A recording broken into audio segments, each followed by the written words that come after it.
Hello everyone, and welcome to Mr. Simplify's tutorials. In this tutorial, we're going to look at the Blake-Mouton Managerial Grid of leadership styles. Now, the Blake-Mouton Managerial Grid is a framework that helps leaders understand their style of leadership. Why is it useful? It's useful because it can help a leader understand his or her leadership style and work towards the style that would fetch better results for the organization. Now, how it does this is by identifying two factors or dimensions that are used to measure leadership styles. The first dimension is concern for results, and the second dimension is concern for people. Now, concern for results is the degree to which a leader emphasizes results, such as organizational efficiency, high productivity, etc., when deciding how to best accomplish a task. Concern for people is the degree to which a leader considers the needs of the team members when deciding how to best accomplish a task. Now let's look at this graphically. As you can see, concern for results and concern for people become the two axes in the chart. And we've got 5 leadership styles which have been identified by Blake and Mouton: Impoverished Management, Produce or Perish, Team Management, Country Club Management, and Middle of the Road Management. It would seem from the grid that Team Management is the best style to be used by a leader at all times.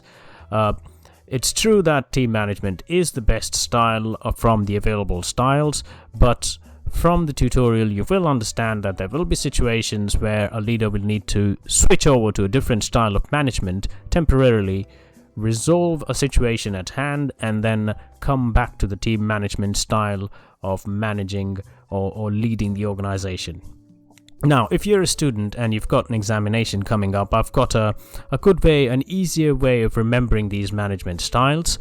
What you need to do is use the first alphabet from each of the management styles and rearrange the alphabets to produce a couple of words. So if you rearrange the alphabets, you can get the words PC Tim, which basically can be remembered as Police Constable Tim. So all you need to remember is PC Tim, and then each alphabet from PC Tim actually represents a leadership style. So starting from Produce or Perish, Country Club, Team Management, Impoverished Management, and Middle of the Road Management. So this is a good way of remembering this. Now let's look at each of the styles in detail. Impoverished Management. In this leadership style, a leader will have a low concern for both results and people. Now, this style of leadership is considered to be highly ineffective for obvious reasons. Such a leader will neither focus on ways of getting the job done nor on a healthy team environment. The results will inevitably be disastrous.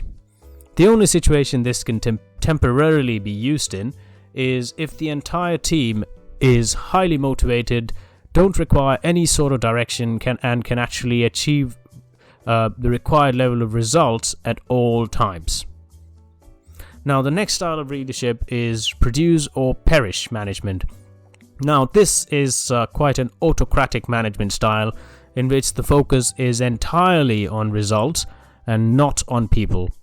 This style of management lays almost no emphasis on the needs of the people working in the organization and is almost based on exploiting them for bottom line results.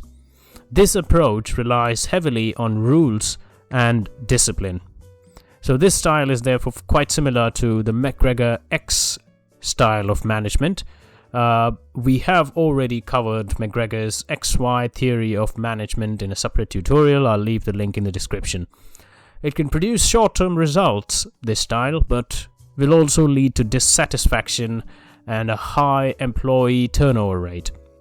The only situation this can temporarily be used in is when an organization needs rescuing owing to a disastrous financial performance in the recent past.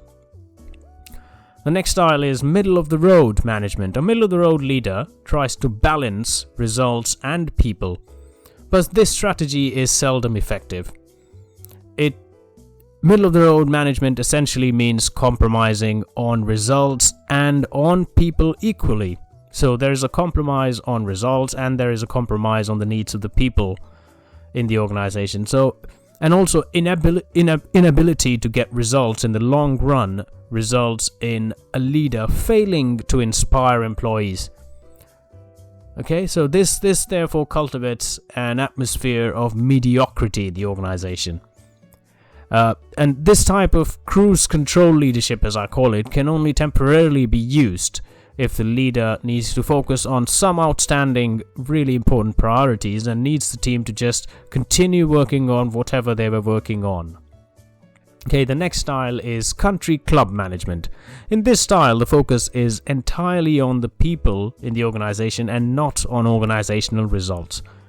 Now, the belief here is that if people are taken care of, the results will automatically be achieved, but this is not always the case.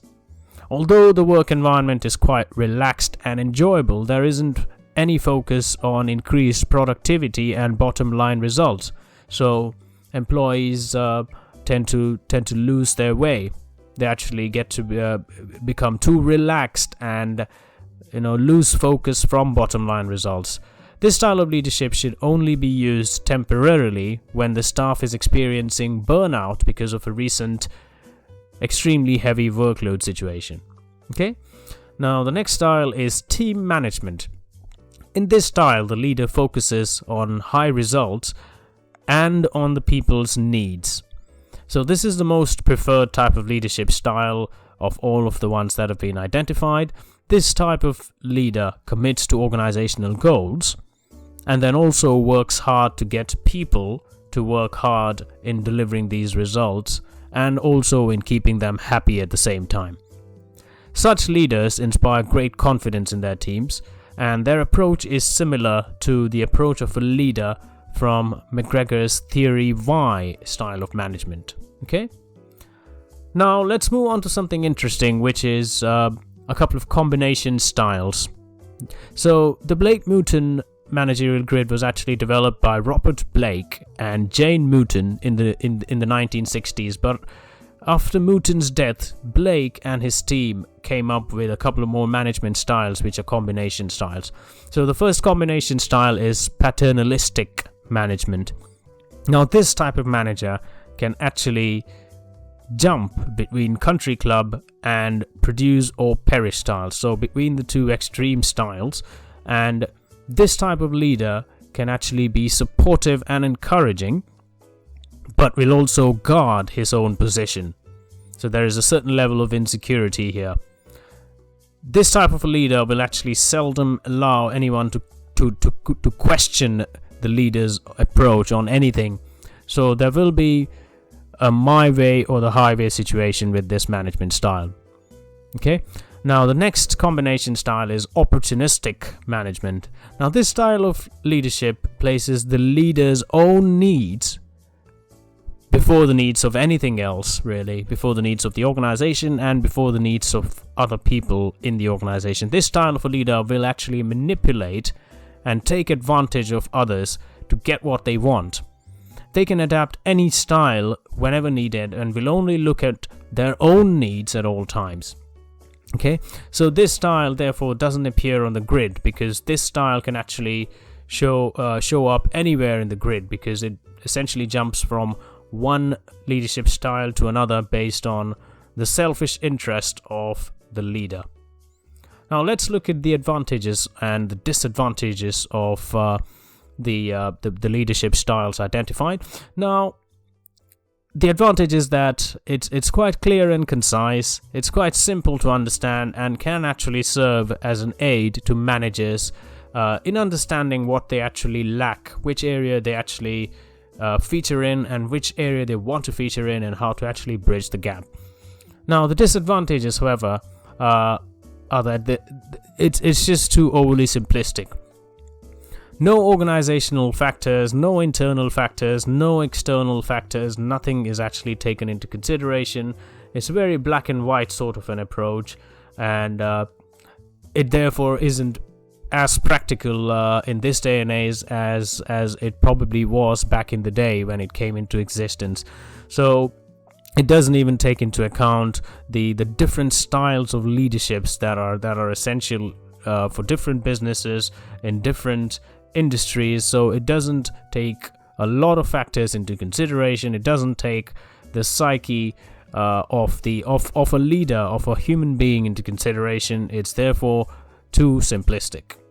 Okay, I hope that was useful for you. That was Blake Mouton's leadership styles. I thank you very much for your attendance to this tutorial. I would encourage you to use the comment section to recommend further tutorial topics for this channel. Please like this video. Please subscribe. Please spread the word, and I shall see you in the next tutorial. Thank you very much. Bye bye.